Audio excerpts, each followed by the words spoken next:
Guys, welcome back. As you can see, wala ako sa bahay or wala ako sa amin kasi I am currently in the airport. And hindi ko alam kung paano ko sisimulan to. Ang dami kong kabulastugan na ginawa ngayong araw na to. Hindi ko actually akalain na this is not my day talaga, promise. Alam niyo yung nangyari? Akala ko nakapag-reserve ako ng check-in luggage. Kasi nga, may dala kami mga cream sa mukha, may dala pa akong collagen, ang dami kong dala mga liquid. And then, nung pagdating ko sa baba, nakita ko na wala pala akong naka-check-in na luggage. Yun pala is two cabin bags lang. So, meaning to say, hindi pwede yung mga dala kong mga liquid. Kaya nagbayad pa ako ng additional fee. Umorder na kami ng dinner. Andito kami sa McDonald's ngayon. Dito kami magdi-dinner. Can you imagine kung ano naman nangyari? Pagtingin ko dito sa bag ko, ito lang yung bag kong camera bag, itong GCDS na bag na to. Bigla ba namang nakita ko, wala yung telepono ko. So nagpanik ako agad, nagtatakbo agad kay Mark, tapos tinanong ko agad siya, nawawala yung cellphone ko, naiwan ko dun sa security check sa baba. Ang haba ng nilakad ko. Lumipad na ako guys, actually. Tapos yun pala, alam niyo kung nasa yung cellphone ko? Dito pala yung cellphone ko sa hand carry ko. Can you imagine?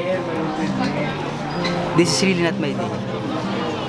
Ano masasabi mo sa experience natin today? For today's video?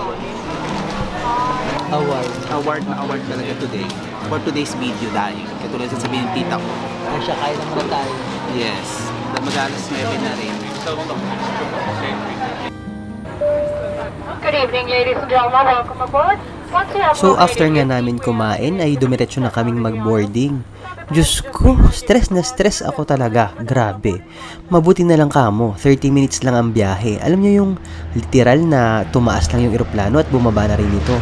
Yung binabasa ko ng libro parang 3 page lang. Sana lang yung mga pasalubong natin hindi mga mapisa. Sa tingin mo napisa kaya? Mamaya nating tingnan naman. The moment of truth, Doc. Mamaya. Kung Provence at Provence din lamang ang pag-uusapan, ay hindi na din naman kami talaga magpapahuli ni Mark actually. We have been spending vacation here in the south of France for the last parang 3 years ata. At parang 3 times or 4 times na din ata kami bumabalik dito kung hindi kami nagkakamali. At syempre, salamat kay Mayora dahil every time andito kami ay he let us stay sa flat niya. And guess what guys, i-chika ko na din sa inyo. Chika na daw talaga, no? Kasi this time, he has a new life. New life daw itong si Mayora, may bagong bahay at may bagong trabaho. Kaya this time he is bringing us to his work. At first time namin to never pa niya pinakita talaga sa amin kung saan siya nagwo-work. So tara, punta natin ang trabaho niya at tingnan natin kung anong ginagawa niya sa trabaho. So guys, andito kami ngayon sa loob ng kung saan yung nagwo-work si Ralph. And look guys, kung saan siya nagwo-work. It's very cool kasi may mga really big telescopes as in. Ang ganda. So, sir, magkano po ang isang telescope? Tingnan natin kung alam niya yung trabaho niya. May price po ba siya, sir? So, the price is 579 euros. Ay, ano lang pala, no? Mura lang. Hindi siya ganun kamahal, no? I mean, afford. Kumbaga, akala ko yung mga ganito kalalaking telescope, hindi mo na siya afford. Correction po, ha? Ito lang yun, ha? Iba po yan, 1,699 yan. Pieces pala siya. So, okay lang naman na bumili ka nito. Ikaw lang ang mabigat. Okay lang na bumili ka nito. Wala yung stand. Wala ito. Kasi para siyang telescope, para siyang microscope, ganun. Para siyang microscope, may ganun. Bakla. Sorry for the ignorance. Dahil hindi ko din alam yun. So, ganun pala. Meron yung Pero kung gusto mo yung complete, may body. meron yung complete. For example, katulad dito, mga 500 as Ito, 600 isang ata buong to, isang 6. buo. Okay. Pero makikita mo Ito, na mga 200 lang to. ano mas syempre pinakamaganda itong mga to, 'di ba? Itong mga This is ito, ito feeling yung ko. maganda na yung parating nila binibenta. dito, ito. Alam mo kung bakit? Kasi feeling ko portable to the max. Portable, That's tsaka why. hindi siya mahirap. Skywatcher, ang ganda no. Yan, tsaka usually yung mga ganito dobs mo. Pero, you see the moon with this, ano? Telescope. You see the moon with this? Of course, you see the moon with everything. Oo Even nga, with syempre. the binoculars. Oo nga. Yung mas Saturn, Jupiter, ganyan. Saturn, Jupiter, pero depende sa season kasi. At 'di ba sabi niya bawal daw sabihin yung astrology kasi nagagalit yung mga colleagues niya. Kasi ito 'yon. Oh, yan yung mga titingnan mo. Look at that. Titingnan kasi ito yung Oo, kasi parang it works like a microscope. Di ba yung microscope, mayroon siyang lens, tapos mayroon siyang mirror na nagre-reflect ng light, ganyan. O, di ba? Ganun pala siya. Akala ko, basta ka lang may telescope, tapos may stand lang. Yung parang stand lang, hindi pala. Mayroon pala talagang ano to. There is a use, parang ganun. Grabe, no? Pero dream ko din dati to, yung mga ganitong telescope sa loob ng room, di ba? Yung mga, alam mo yung mga American film, may mga ganon. May microscope din kayo. Ito yung mga automated na telescope. Ito, i-connect mo sa cellphone. Yan yung kinakonect sa sa digital camera. Mahal na yan, 4699. Oh my God. May kasamang bag. Ang mahal nga naman yun. Ito magmura na to. 4699. Anong tatak nito? Unistellar. Ang lakas makanasa, Unistellar. French yan kasi, French brand. Tsaka French din yan. Pero bakit wala kang alam sa iyong binibenta? Hindi ako yung nagbebenta. Oo nga, manager. Si manager nga pala yung kasama namin. Grabe guys, parang nasasamon ang pagka-stargazer ko dito. Ang gaganda ng mga telescopes. Meron din naman pala tayong afford kahit papano, no?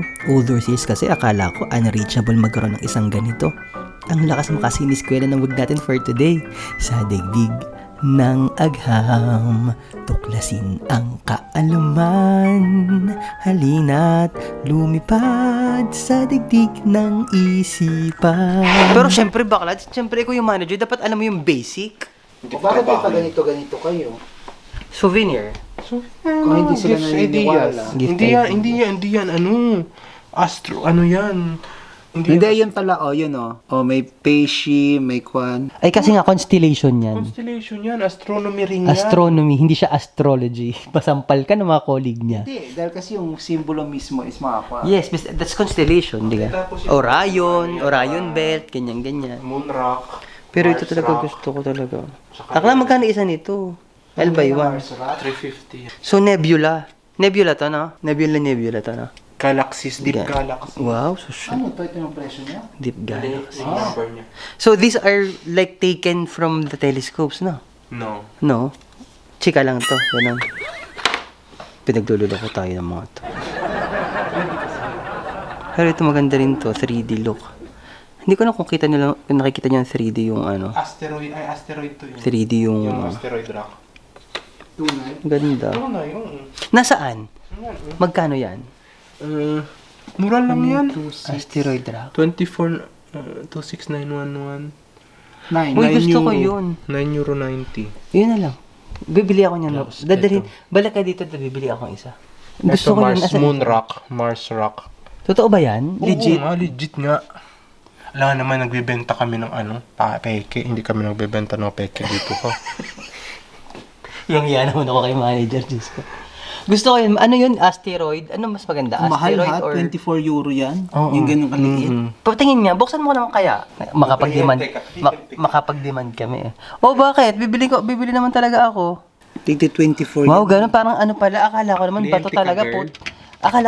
Akala ko bato talaga. Butil lang pala akla. Butil nga lang. Parang buhangin. Ito yung may Patingin. parang siya, Look, necklace. Diyos ko, my God. For this moon rock, this is from the moon, pero, guys, buhangin lang. Moon rock, buhangin lang yun, no? Ayan yun yung may necklace, kung gusto mo yung may necklace. Magkano yung necklace? 34. Patingin ako. Ano yung necklace na yun? Ito. Ano May yung moon 34? dust. Hindi ko na alam baka. 59. 59 ba? Sterling silver. Pero Moon ano siya, dust. moon rock? Moon Moon dust, dust lang. necklace. Ano ibig moon dust? Dust lang. Oo, ano. Ayan, ang daming dust dyan. Yun nilagay. But from the Mahal- moon. Ay, mga mahal na yan. eyepiece. Yung nilalagay dyan, Nilalagay sa mga ano. Pero yung isa may mga 1,000 plus. Parang Ganyan lang. Wait lang, let me choose. Another place here in France. This is Egui. Pasensya na sa wind. Sobrang lakas ng hangin. Kasi nandito kami sa tuktok ng Mount Makiling, charot. At since andito na lang din tayo sa Egui, hindi na namin pinalampas ang makita ang breathtaking view ng Belvedere. O diba? Ang ganda, no? So paano ba yan? It's another pasyal vlog. Thank you for watching and kita-kits tayo sa sunod na vlog.